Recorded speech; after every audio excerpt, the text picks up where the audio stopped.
Washington Post owner Jeff Bezos is implementing major changes to the outlet's opinion pages, adjusting what columnists can and cannot write about.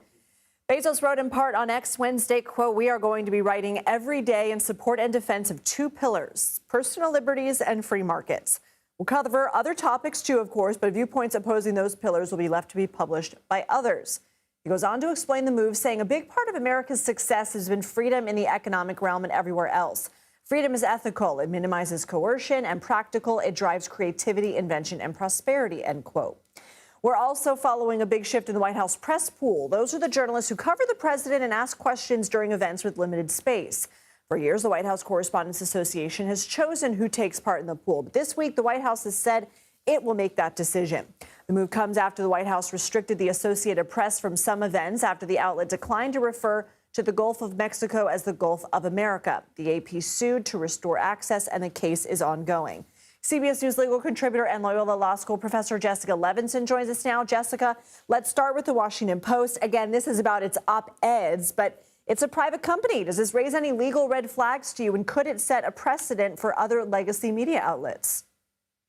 So I think the second part of the question is, yes, this could set a precedent because, as goes the Washington Post, could go other outlets in the sense that it could demonstrate that now owners have more control over editorial pages and potentially even over reporting.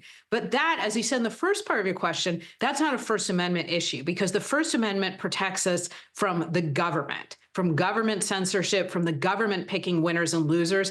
It doesn't protect us from private individuals saying, this is how my outlet is now going to convey the news.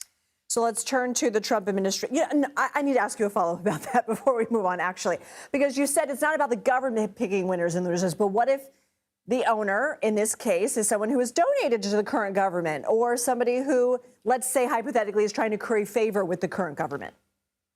Okay, I love this question, and I'm going to use this in my First Amendment class next week, but the answer is still doesn't make a difference. Until Jeff Bezos becomes a quasi-governmental actor, then he's not part of the government. He's not the part of the government that the First Amendment protects us against. The First Amendment says Congress shall make no law. We understand that that doesn't actually mean Congress. It means every state, every locality, and even government actors like police officers, for instance. But it doesn't mean private people who just want something from the government. It's a really important question. Okay, so now let's turn to the Trump administration taking control of the White House press pool. Is there a concern here via the First Amendment if the White House dictates who gets to cover these events? So I think at this point, yes, concern, but it's a pretty complicated question with respect to whether or not this is a First Amendment violation.